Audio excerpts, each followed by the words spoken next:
예수를 믿고 하나님의 놀라운 사랑을 깨닫게 되면, 내가 정말 하나님의 큰 사랑을 받는 사람이었구나.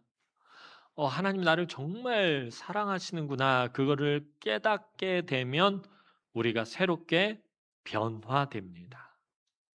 사랑을 받는다. 누구에게 사랑을 받는다라는 것은요, 다르게 표현하면 그 사람에게 참 귀한 사람이 된다라는 거예요.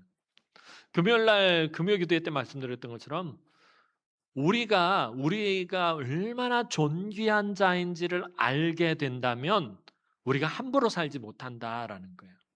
하나님이 나를 정말 사랑하시는구나. 내가 하나님께 정말 큰 사랑을 받는 하나님의 존귀한 자녀구나라는 나의 정체성을 제대로 알게 되면 우리가 함부로 살지 못하게 되는 거예요. 늘 새롭게 변화된다라는 거예요. 왜냐하면 예수님의 성품을 닮아가기 때문입니다. 예수님의 성품이 그 마음에 가득한 사람은 다른 사람에 대한 분노가 없습니다. 물론 때때로 누군가를 미워하고 분노하지만 그것이 오래 가거나 계속 지속되지 않는다라는 거예요. 순간적으로 우리가 화가 나고 그래서 분노하고 누군가가 미울 때도 있지만 그게 계속 지속되지 않는다라는 거예요. 우리 안에 예수님의 성품이 있으면, 예수님의 마음이 있으면. 왜냐하면 예수님의 마음은 용서의 마음이기 때문에 그렇다는 거예요. 아침에 말씀드렸던 것처럼 예수님 마음 겸손한 마음이며 또한 용서의 마음이에요.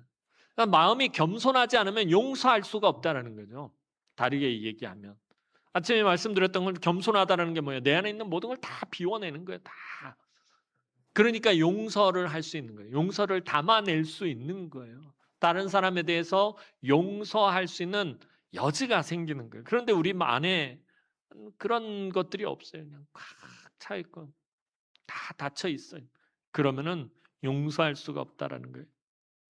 예수를 믿는다라는 것은 하나님의 놀라운 사랑을 깨닫는 것이다라고 지난번에 말씀을 드렸어요. 예수를 믿는다라는 건 그거예요. 내가 정말 사랑받는다라는 걸 깨닫는 거예요. 내가 예수를 믿지 않으면 그것을 알 수가 없기 때문에 그래요. 예수를 믿고 하나님의 사랑을 알게 되면 다른 사람에게 계속해서 분노하지 않는다라는 것입니다. 하지만 자기 욕심과 자기 만족과 이기심으로 살아가는 사람은 다른 사람을 원망하고 불평하고 분노하게 됩니다. 그래서 바울은 예수님을 통해서 하나님을 만나고 하나님의 사랑을 깨달은 사람은 우리 주님처럼 다른 사람을 용서해야 한다라고 권면하는 것입니다. 그런데 우리가 다른 사람을 용서하는 일, 이게 쉬운 일인가요? 여러분 정말 쉬운가요? 다른 사람을 용서한다는 건 쉽지 않아요, 사실. 특히 나에게 큰 해를 끼쳤거나 아니면 나 정말 마음에 상처를 준 사람을 용서한다는 건 이게 쉬운 일이 아닙니다. 어찌 보면 가장 어렵고 힘들고 불가능해 보이는 일인지도 몰라요. 누군가를 용서한다라는 건. 특별히요. 정말 친했던 사람, 정말 사랑했던 사람들이 서로 상처를 주고받으면 더 용서하기 어려워요. 정말 믿었던 사람이 나를 배신하면 용서해 주기가 정말 어렵단 말입니다. 그래서 사실 용서한다라는 게 가장 어렵고 힘들고 불가능해 보일 때가 많아요. 그래서요, 다른 사람을 용서하는 일은 하나님이 은혜를 주시지 않으면 할 수 없는 일이에요. 그러니까 늘 말씀드리는 것처럼 우리가 신앙생활을 정말 하나님 은혜 없이는 할 수 없다라는 거예요. 다른 사람을 용서하는 일도 하나님이 은혜를 주셔야만 할 수 있다라는 것입니다.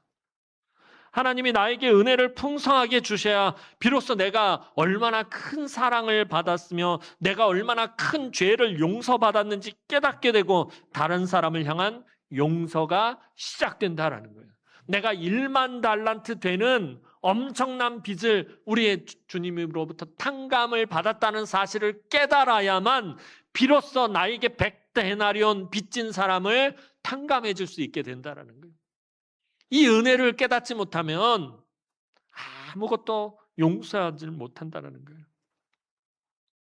내가 얼마나 큰 죄인이었는지, 내가 얼마나 악한 자였는지, 내가 예수 믿기 전에 멸망길로 당연히 사라지는 마땅한 자였다는 사실을 분명히 인식하고, 그런 내가 하나님께 용서를 받았다는 거예요. 그런 나를 하나님이 사랑하셨다는 것을 깨달아야만 다른 사람을 향한 사랑과 용서가 비로소 시작된다라는 거예요. 용서할 수 있게 된다가 아니라 용서가 시작되더라는 거예요. 처음부터 확 용서가 안 되는 거예요. 나 같은 것도 하나님 용서하셨는데, 그 마음을 갖는 데서부터 시작이 되는 거예요.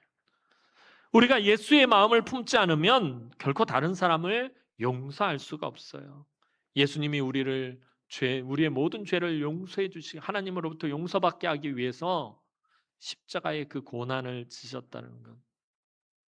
그것을 알지 못하면 다른 사람을 향한 용서가 시작될 수 없다는 거예요. 따라서 예수의 마음을 우리 마음에 품을 수 있도록 늘 하나님 앞에 겸손히 기도해야 된다는 거예요. 예수님의 마음을 품는다라는 게 뭘까요? 내가 예수님의 마음을 갖는다라는 건. 그거는요, 쉽게 말하면 조금 전에 말씀드렸던 것처럼 주님이 나를 정말 사랑하시는구나. 하나님이 나의 정말 더러운 죄를 다 용서해 주셨구나. 그것을 깨달아 아는 거예요. 그게 주님의 마음을 품는 겁니다. 사도 바울은 이 모든 것이 사랑의 문제임을 이어서 말씀합니다.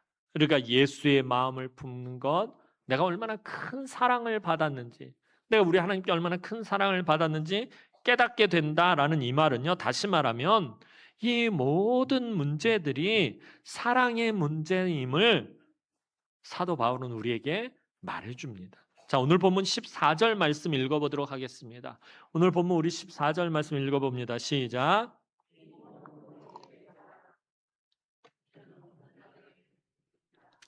자, 이 모든 것에 무엇을 더하라? 사랑을 더하라. 이는 온전하게 매는 띠니라 라고 사도 바울이 말해요. 예수 믿는 사람들은 이 땅에서 살아가는 이유나 또 섬기고 헌신하고 봉사하고 예배하는 모든 것이 무엇 때문에 하는 것이죠?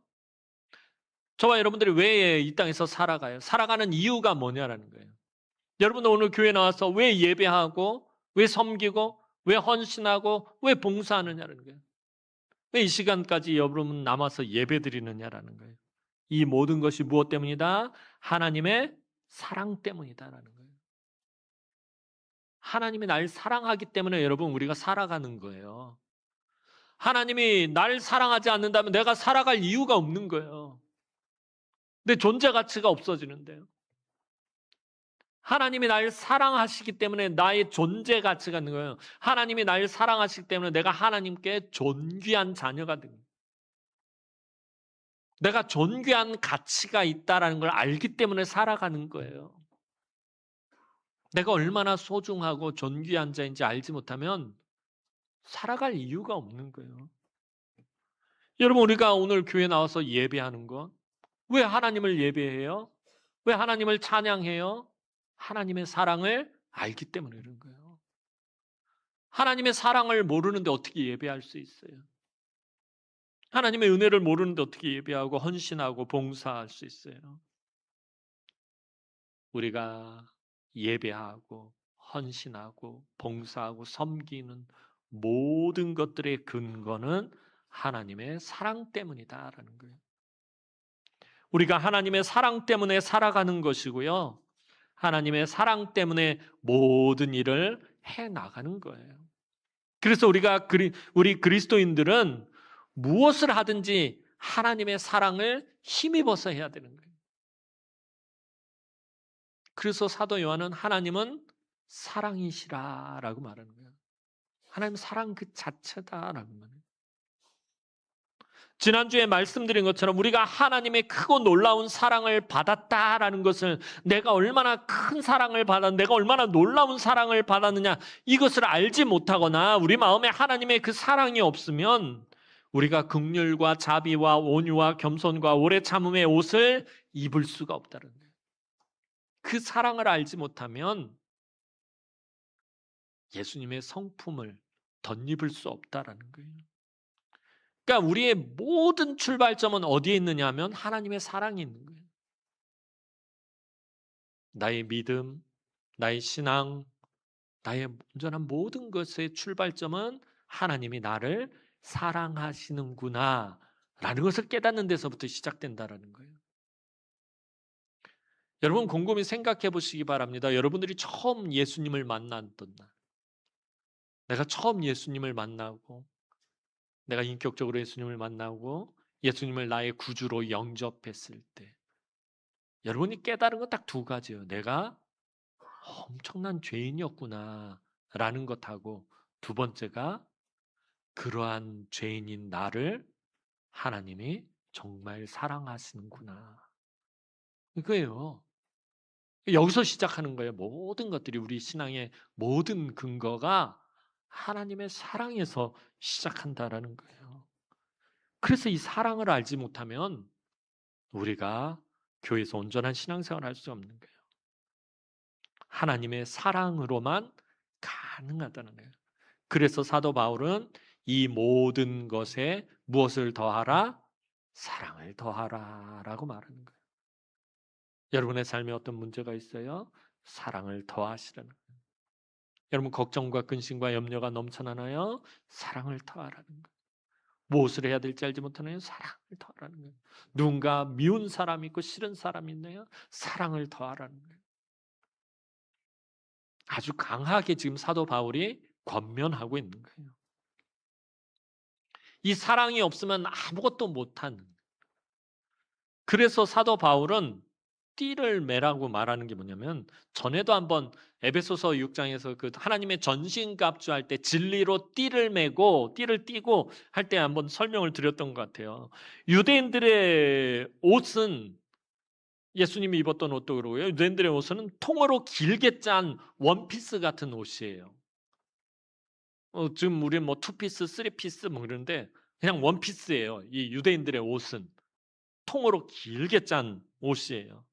이 옷은 일상복이기도 하지만 기온이 떨어지는 밤에는 이불 역할을 하기도 하고요. 햇빛이 뜨거운 낮에는 그 햇빛을 차단해주는 역할을 해요. 그래서 이 유대인들이 입는 옷, 그 팔레스타인 지역은요, 너무 덥기 때문에, 근데 습도가 없어가지고 햇빛만 가리면 시원해서 그래도 살만해요. 그래서 살을 드러내는 이렇게 반팔을 입는 것보다 차라리 긴팔을 입는 게 훨씬 더 낫다라고 그래요. 그러니까 통으로 짠 긴 옷들, 영화를 보든지 사진을 보면은 왜 그 더운 나라에서 살면서 몸을 칭칭 감고 있나? 지금도 중동 지역 사람들 보면 뭐 머리도 다 가리고 막 뒤집어 쓰고 저거 덥지 않나? 그런데 그게 더 시원하다고 그래요. 직사광선을 막아주는 게 더 시원하다는 거예요. 그렇게 유대인들이 입는 옷이 이렇게 햇빛을 차단해주는 역할을 하고, 밤에는 막 기온이 뚝 떨어졌을 때 이불 역할을 합니다. 그런데 이 옷이 한 가지 좋지 않은 게, 원피스, 근데 우리 여성들은, 성도들은 안 알지만 남자 성도들은 이 원피스를 안 입어봐서 잘 모르잖아요. 여성 성도들은 이 원피스 입어보면 알잖아요. 이게 집에서 집안일 뭐 하려고 그래도 치렁치렁거리고 막 걸리고, 뛰려고 그러면 발에 걸리고 막 그래서 불편하단 말이에요. 그래서 이 옷을 입고 길을 걸어가거나 어떤 일을 할 때, 노동을 할 때는 허리에 띠를 둘러서 옷을 고정해주지 않으면 오래 걷거나 오래 일을 하기가 편하지 않아요. 예전에 지금 곰곰이 생각해 보니까 그래요. 명절 때 큰 댁에 가면은 우리 큰어머니나 뭐 고모들 또 막 어머니들이 보면은 이렇게 한복을 입고 있는데 한복을 약간 슥 올린 다음에 노끈으로 이렇게 묶어 놓은 그런 기억이 있어요. 왜 그러나 그랬더니 치마가 자꾸 커튼 치렁치렁거려서 걸리적거리니까 일하기가 불편한 거예요. 그러니까 치마를 살짝 들어 올린 다음에 노끈으로 이렇게 꽉 묶어놔 버리는 거예요. 그래야 일하기가 편하니까. 그러니까 유대인들의 옷이 그래요. 이렇게 띠를 매지 않으면은 옷이 자꾸 걸리적거려가지고선 일하기도 망하고 걷기도 불편하다라는 거예요. 그러니까 뭔가를 좀 제대로 하려면, 제대로 좀 편하게 걸어가려면 띠를 허리에 반드시 메어줘야 합니다. 이처럼 하나님이 택하시고 거룩하게 하시고 사랑하는 자들은 긍휼과 자비와 온유와 겸손과 오래 참음의 옷을 입고 주님이 용서하신 것처럼 서로 용서해야 하는데 이게 잘 안 된단 말이에요. 그렇게 하기 위해서는 어떻게 하라는 거예요? 하나님의 사랑으로 우리의 마음을 단단히 메어줘야 된다는 거예요. 사랑으로 띠를 묶어줘야지 비로소 우리가 그것을 할 수 있게 된다라는 것입니다. 계속해서 사도 바울이 권면합니다. 자, 15절 말씀 보도록 하겠습니다. 15절 말씀 읽어봅니다. 시작.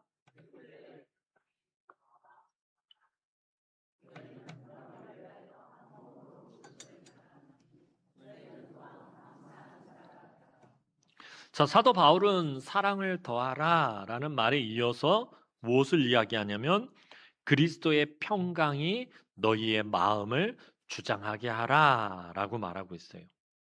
그리스도의 평강이 무엇입니까? 그리스도의 평강이란 우리가 예수를 믿을 때에 예수께서 우리에게 주신 평강을 말합니다.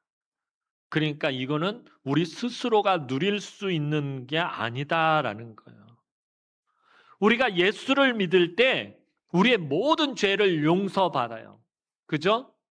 우리가 예수를 믿는다라는 말은 뭐예요? 주님께서 내 죄를 대신 지시고 십자가에서 나의 대신의 죄의 형벌을 다 받으시고 돌아가셨다라는 거예요. 그래서 하나님이 나를 용서하시는 거예요.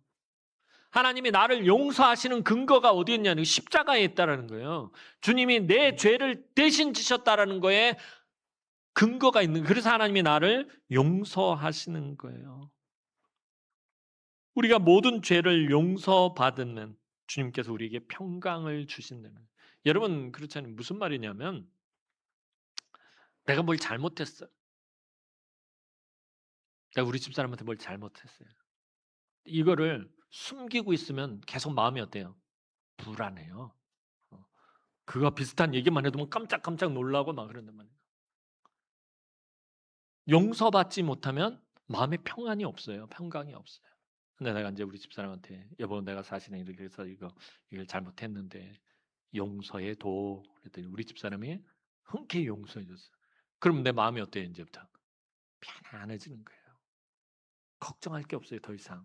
그것 때문에 염려하거나 근심하지 않아도 되는 거예요. 우리가 예수를 믿을 때 하나님께 죄의 용서함을 받는단 말이에요.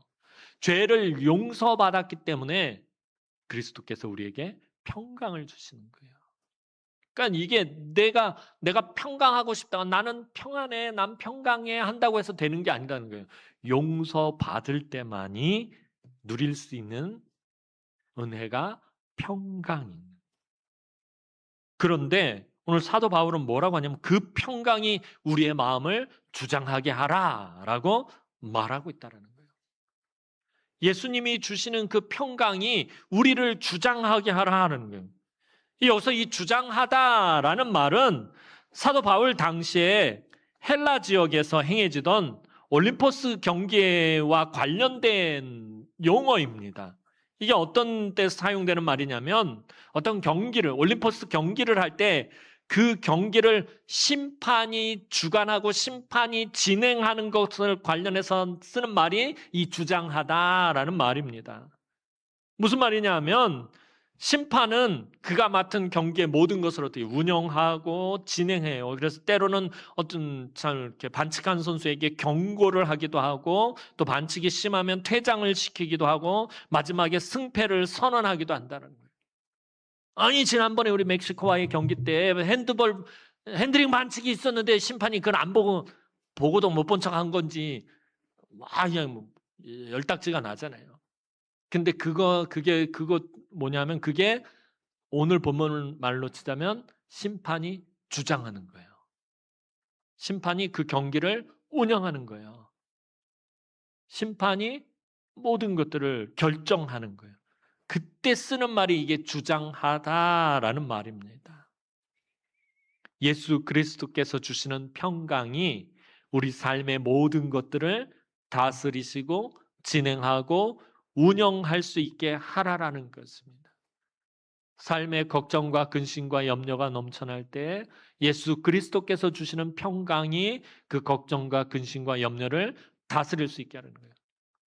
내 삶에 막 걱정과 근심과 염려가 넘쳐날 때 그리스도의 평강이 딱 오더니 이 걱정, 근심, 염려 너희 레드카드 퇴장하게 하라는 거예요. 그 모든 것들을 그렇게 주장할 수 있게 하라라고 사도 바울이 말하고 있다는 것입니다.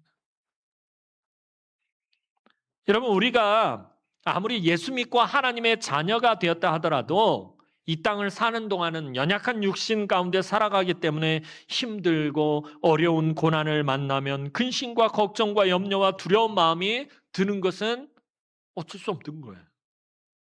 그러나 하나님은 우리를 그러한 상황 가운데 그냥 내버려 두지 않으신다라는 거예요. 우리가 살아가면서 고난을 만나요. 아침에 말씀드렸던 것처럼 여러 가지 시험을 만나기도 하고 불같은 시험을 만나기도 하고요. 고난이 겹치기도 하고요. 환난이 찾아오는 걱정과 근심과 염려와 두려움이 막 넘쳐나요. 그런데 하나님은 우리를 그러한 상황 가운데 그냥 그대로 내버려 두지 않으신다라는 거예요. 우리를 향한 하나님의 궁극적인 목적은 우리를 구원하시는 데 있기 때문이에요. 하나님은 우리를 지키고 보호하시고 인도하시며 우리가 만나게 되는 모든 어려움과 고통과 고난 가운데서 극복할 수 있는 힘과 능력과 지혜를 허락해 주시는 분이에요. 이 믿음이 있을 때 우리 마음에 비로소 평강이 넘치게 된다라는 거예요. 그리고 이 평강으로 모든 두려움과 의심과 절망을 이겨내야 한다는 거예요. 하나님은 분명히 우리가 의지할 든든한 반석과 같은 분이에요. 그 반석 위에 우리의 인생을 세울 때 평강이 비로소 나를 주장하게 된다라는 거예요. 내가 처음부터 이야기를 하자면 영원히 멸망받을 수밖에 없는 악하고 더러운 죄인이었는데 예수 그리스도의 그 십자가의 공로로 내가 그 죄를 용서받았구나. 그 용서받았다라는 그 평강이 내 안에 비로소 자리 잡을 때 우리가 만나는 고난과 시험과 환난과 걱정과 근심과 염려와 모든 문제들을 비로소 이길 수 있게 된다는 것입니다. 그러니까 아까 처음에 말씀드렸던 것처럼 우리 신앙의 모든 것의 출발점은 어디 있는 거예요? 하나님이 나를 사랑하시고 용서하셨구나 에서부터 시작되어진다는 거예요. 이게 없으면 이 단계를 거치지 않으면 우리의 삶에 어떤 걱정, 근심, 염려, 시험, 환난을 이겨낼 수가 없다라는 거예요. 온전한 예배드림과 온전한 섬김과 온전한 헌신과 온전한 교제, 온전한 용서함 이런 것도 있을 수 없다라는 거예요. 그래서 사랑이 중요하다라는 것입니다. 하나님이 나를 정말 사랑하시는구나. 하나님이 나의 모든 더러운 죄를 용서하셨구나.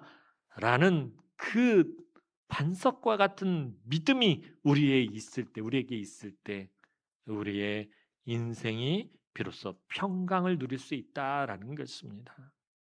그리고 사도 바울은 바로 이 평강을 위하여 우리가 한 몸으로 부르심을 받았다라고 말합니다. 하나님은 우리가 혼자서 고립되어 신앙생활하게 하지 않으십니다. 나 혼자 그냥 산속에 들어가서 나 혼자 그냥 말씀 열심히 읽고 나 혼자 열심히 기도하고 그렇게 살면 되지. 하나님 그렇게 하지 않으십니다. 그렇게 우리를 내버려 두지 않으신다라는 거예요. 혼자서 고립되게 하지 않으신다라는 거예요.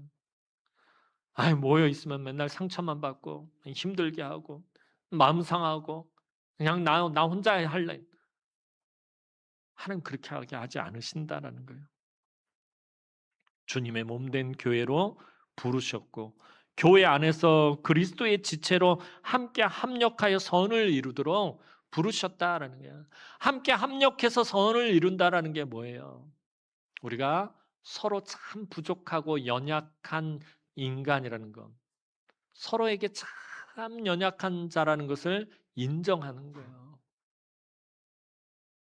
성목사도 참 연약하고 부족하고, 우리 장모님들도 참 연약하고 부족하고, 우리 권사님들도 집사님들도 참 연약하고 부족하고, 우리가 서로가 참 다르다. 성격과 기질과 또 자라온 배경과 생각하는 것들과 기준과 가치관이 참 다르다. 우리가 우리 연약한 사람들이 그래서 서로를 붙들어주고 서로를 위로하고 서로를 위해서 하나님께 기도할 때 하나님은 우리 안에 그리스도의 평강이 풍성하게 하신다라는 거예요. 그러니까 그리스도의 평강이 우리 남은교회 이 공동체 안에 풍성하려면 제일 먼저 뭐냐면은 하나님이 나를 사랑하시고 내가 죄를 용서받았구나라는 걸 깨달아야 되고요. 그 다음에 내 곁에 있는 교우도 하나님이 정말 사랑하시는구나라는 것을 또 알아야 돼. 그 다음 단계가. 그리고 내가 부족하듯이 우리 교우도 부족하고, 내가 연약하듯이 우리 장모님, 권사님, 집사님들도 연약하구나. 참 연약하구나. 참 많이 아팠겠구나. 참 많이 힘들었겠구나. 참 많이 걱정과 근심과 염려가 되었겠구나. 그게 함께 합력해서 선을 이루는 거예요. 하나님이 우리에게 원하시는 공동체는 뭔가 대단하고 훌륭한 그런 뭔가 큰 일을 이루어나고 막 업적을 이루고 뭐 우리 남은교회는 막 메가처치로 만들고 이런 걸 원하시는 것이 아니라 하나님이 오늘 저와 여러분들에게 원하시는 것은 서로가 참 연약하고 부족한 자임을 알고서는 서로 위로해주고 서로 붙들어주고 서로 격려해주고 서로 보듬어주고 그리고 서로를 위해서 하나님께 기도해주고, 그럼 하나님이 우리에게 그리스도의 평강을 넘치도록 부어주신다는 거예요. 이게 얼마나 감사한 일인지 몰라요. 교회 안에서 귀한 그리스도의 사랑의 교제를 온전히 나눌 때 그리스도의 평강이 우리 안에 가득하게 된다라는 것입니다. 교회 안에서 그리스도 안에서 성도의 교제라는 게 일방적인 교제를 말하지 않아요. 힘 있는 사람이 연약한 사람 붙들어주고, 뭔 가진 사람이 없는 사람을 채워주고, 이거를 말하는 게 아니에요. 내가 부족해도, 내가 가진 것이 없어도, 내가 연약해도 함께 붙들어주고, 함께 위로해주고, 함께 안아주고, 그때 그리스도의 평강이 비로소 풍성해진다라는 것입니다. 사랑하는 성도 여러분, 그래서 우리가 더욱 다른 지체들을 위해서 기도했으면 좋겠어요. 저는 금요 기도회 때도 말했고, 지난주 새벽 예배 때 고린도후서 말씀을 묵상하면서 계속 마음에 와닿던 게, 이 마게도냐 교회 성도들, 사도 바울이 고린도 교회 성도들에게 마게도냐 교회 성도들을 막 칭찬하고 자랑을 하는 거예요. 막 너희도 좀 자극을 받아라 하는 거예요. 사도 바울이 마게도냐 교회 성도들을 칭찬하고 자랑하는 요지는 하나예요. 마게도냐 교회 성도들이요, 참 많은 환난 가운데 있고 극심한 가난 가운데 있었는데 예루살렘 교회 성도들이 흉년으로 고통을 당한다는 소식을 듣고서는 자기네들도 형편과 처지와 상황이 너무나도 열악하고 어려운데도 불구하고 기쁨과 감사로 구제헌금을 해요. 사도 바울이 하라고 막 시키지 않았어요. 사도 바울이 보니까 마게도냐 교회들은 도저히 지금 할 형편이 아니에요. 그래서 말도 안 꺼냈어요. 근데 마게도냐 교회 성도들이 기쁨과 감사로 구제헌금을 해서 그거를 사도 바울 앞에 드려요. 사도 바울이 그것을 보고 마음이 막 미어지는 거예요. 너희가 참 큰 환난 가운데 있고 극심한 가난 가운데 있는데 자원하여 헌금을 했구나. 이거는 너희가 하나님께 헌금을 드린 것이 아니라 너희의 몸을 드린 것이다 라고 사도 바울이 칭찬해요. 크게 칭찬해요. 거기에 그리스도의 평강이 충만한 거예요. 여러분, 우리가 뭔가를 할 수 있는 조건이 갖춰져야, 여건이 갖춰져야 뭘 할 수 있다라고 생각을 하는데, 내가 돈이 있어야지 뭘 좀 하지. 내가 건강이 있어야지 뭘 하지. 내가 힘이 있어야지 뭘 하지.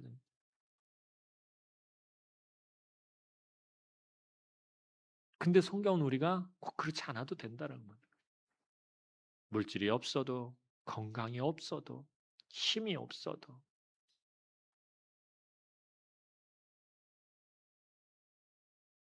하나님 맡겨주신 것을 잘 감당하면 됩니다. 우리의 시각을 좀 넓혀서 나보다 더 힘들어하는 사람은 없는지, 나보다 더 고통 가운데 있는 사람은 없는지, 나보다 더 아픈 사람은 없는지, 나보다 더 상처받은 사람은 없는지 살피는 거예요. 여러분, 그게 오늘 아침에 말씀드린 겸손이라는 거예요. 그래서 나보다 더 힘들고 괴롭고 고통 가운데 있는 성도들을 위해서 기도했으면 좋겠어요. 그러면은 하나님이 그리스도의 평강이 우리 가운데 충만하게 하신다는 거예요. 목사님, 내 코도 석자인데요.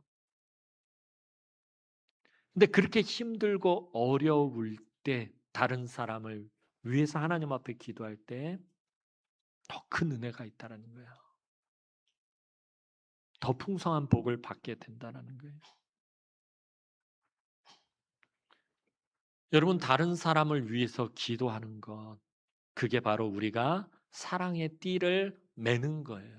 그래서 우리가 금요 기도회 때 모여서 아픈 환우들을 위해서 기도하고 우리 다음 세대들을 위해서 기도하고 그게 사랑의 띠를 매는 거예요.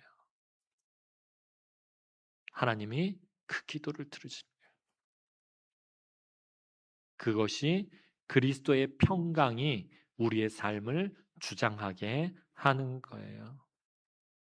오늘도 주의 전에 나와 하나님께 예배하며 다른 지체들을 위해 사랑의 띠를 메고 기도하는 우리 성도들에게 또 사랑의 띠를 메고 여러분들 보이지 않는 곳에서 섬기고 헌신하고 봉사하는 우리 성도들에게 하나님의 풍성하신 은혜와 사랑과 그리스도의 평강이 충만하기를 주님의 이름으로 축원합니다. 기도드리겠습니다. 참 좋으신 하나님, 은혜와 사랑을 진심으로 감사를 드립니다. 나 같은 것을 하나님이 너무나 사랑하시고 독생 성자 예수 그리스도를 죽기까지 희생시키시며 우리의 죄값을 다 치르시고 용서하심. 그 은혜와 사랑을 생각할 때마다 감사하지 않을 수 없음을 이 시간에 고백합니다. 내가 그렇게 놀라운 사랑을 받는 존재임을 잊지 않게 하시고 그 사랑으로 그 사랑의 띠를 메고 하나님 주님의 몸된 교회에서 맡은 일에 충성을 다하게 하여 주옵소서. 우리가 얼마나 연약하고 부족한 자들인지 서로가 서로를 바라보며 얼마나 힘들고 얼마나 아프고 얼마나 괴로울고 하며 하나님 우리가 더 많이 기도할 수 있었으면 좋겠습니다. 그때에 그리스도의 평강이 우리의 삶을 주장하게 하여 주옵소서. 그래서 이 교회가 정말 하나님 앞에 끝까지 귀하게 쓰임받는 교회 되게 하여 주옵소서. 감사를 드리옵고 예수님의 이름으로 기도하옵나이다. 아멘.